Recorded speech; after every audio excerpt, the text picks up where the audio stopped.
नमस्कार दोस्तों, स्वागत है आप सभी का RP technical study YouTube channel में। तो दोस्तों, आज की इस वीडियो में अपन बात करेंगे इलेक्ट्रिशियन थ्योरी के 20 मोस्ट इंपोर्टेंट क्वेश्चन, जो सभी क्वेश्चन ऑब्जेक्टिव टाइप के क्वेश्चन होंगे। तो सभी क्वेश्चन अति महत्वपूर्ण क्वेश्चन होने वाले हैं। तो वीडियो को लाइक कर दीजिए और अपने दोस्तों को भी कर दीजिए। तो चलिए शुरू करते हैं।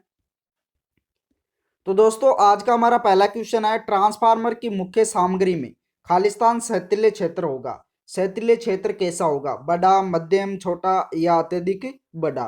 तो दोस्तों, इसका राइट आंसर हो जाएगा छोटा होगा। सहतिल्य क्षेत्र कैसा होगा? छोटा होगा। तो राइट आंसर हो जाएगा ऑप्शन नंबर सी। अगला क्वेश्चन। दोस्तों, अगला क्वेश्चन दे रखा है, 100 हर्ट्ज की आवर्ती पर 50 माइक्रोफेरेड के संधारित्र का धारिता प्रतिघात कितना होगा?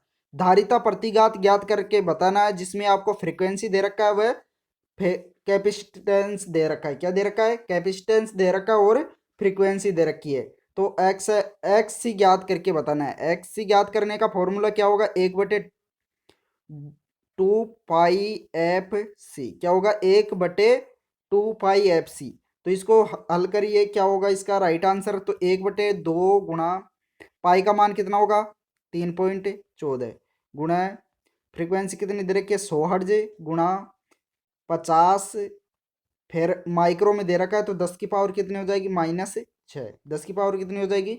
-6। तो माइनस के 6 को ऊपर ले जाएंगे तो कितना ऊपर क्या हो जाएगा? प्लस की हो जाएगी, 10 की पावर 6।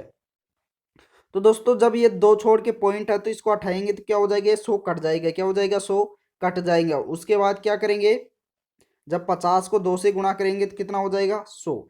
जब दो जीरो को यहाँ से काटेंगे तो कितना हो जाएगा? यहाँ 10 की पावर 4 बचेगी। कितनी बचेगी? 10 की पावर 4। नीचे कितना बचा? 314। कितने बचे? 314। ऊपर क्या बचेगा? 10 की पावर 4/314।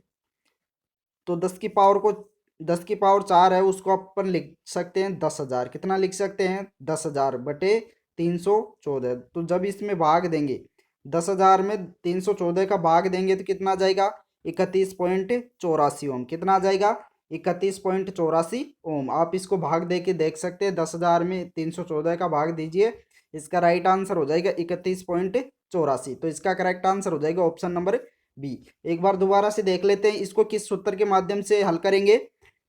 एक्स सी किसके माध्यम से हल करते हैं? 1/2 पाई एफ सी। किसके माध्यम से करते हैं? 1/2 पाई एफ सी।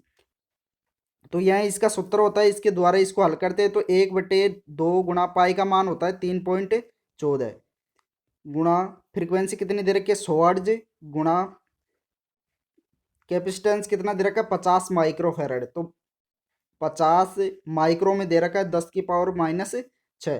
तो सबसे पहले क्या करेंगे आप? सबसे पहले पॉइंट को हटाएंगे। यहाँ से क्या क्या करेंगे? पॉइंट को हटाएंगे तो दो छोड़ के हैं, तो दो जीरो कैंसिल हो जाएगी। तो ये कितना बच जाएगा? 314। और ये 100 कट जाएगा। उसके बाद क्या करेंगे? 50 को 2 से गुणा करेंगे तो कितना आ जाएगा? 100। अर्थात 2 शून्य आ जाएगा, तो इससे कट जाएगा। माइनस का प्लस से कटेगा तो कितना आ जाएगा? यहाँ कितना बचेगा? 10 की पावर -4। और यहाँ कितना बच रहा है? 314। तो 10 की पावर -4 है, वो ऊपर जाके किसकी बन जाएगी? प्लस की बन जाएगी। तो 10 की पावर 4/314 हो जाएगा। तो 10 की पावर 4 को अपन क्या लिख सकते हैं? 10,000। कितना लिख सकते हैं? 10,000/314। तो आप इसको जब भाग देंगे तो कितना आ जाएगा? 31.84। तो करेक्ट आंसर हो जाएगा ऑप्शन नंबर बी। चलिए अगला क्वेश्चन। दोस्तों, अगला क्वेश्चन दे रखा है, किसी डीसी मशीन में प्रत्येक चालक चुंबकीय अभिवाह से खालिस्तान पर और इसकी गति की दिशा में स्थित होता है। तो इसका राइट आंसर क्या होगा? इंपॉर्टेंट क्वेश्चन है। तो इसका करेक्ट आंसर हो जाएगा 90 डिग्री पर। कितना होता है? 90 डिग्री पर। तो करेक्ट आंसर हो जाएगा ऑप्शन नंबर बी। अगला क्वेश्चन।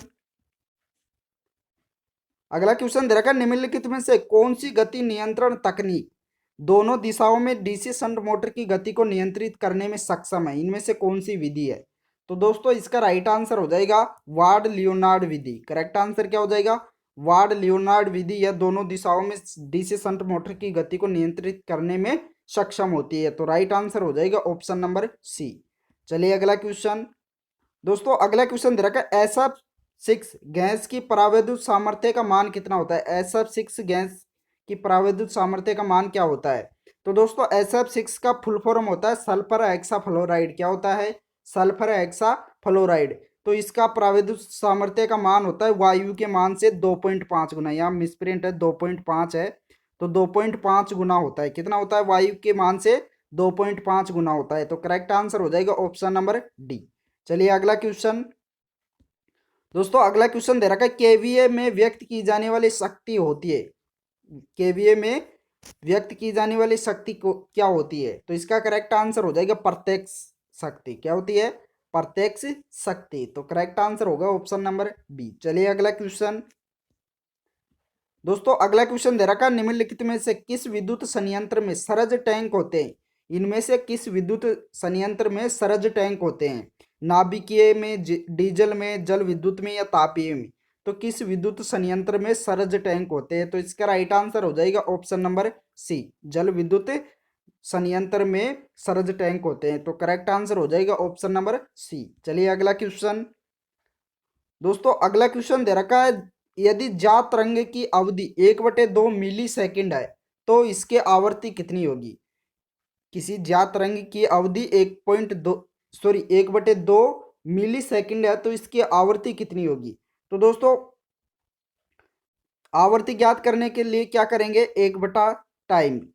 क्या करेंगे? 1/टाइम। तो 1/, फ्रीक्वेंसी बराबर 1/टाइम करने के लिए क्या करेंगे? 1/टाइम कितना है? 1/2 गुणा 10⁻³ किस में दे रखा है? मान मिली में दे रखा है। तो ये ये दो क्या चला जाएगा? ऊपर चला जाएगा। ये माइनस का भी क्या चला जाएगा? ऊपर चला जाएगा। तो 10 की पावर कितनी हो जाएगी? +3, अर्थात 10⁻³ हो जाएगी। तो 10⁻³ का मतलब कितना हो गया? 1000 गुणा ऊपर क्या है? 2, तो कितना आ जाएगा? 2000 हर्ट्ज। करेक्ट आंसर क्या हो जाएगा? Option number D. अगला क्वेश्चन। अगला क्वेश्चन रखा ओल्टता परोत्कर्ष जो पारेषण लाइन से होकर गुजरती है आरंभ में खालिस्तान में प्रवेश करती है, किसमें प्रवेश करती है? इंपॉर्टेंट क्वेश्चन है। तो इसका राइट आंसर हो जाएगा तड़ित निरोधक में। किसमें करती है?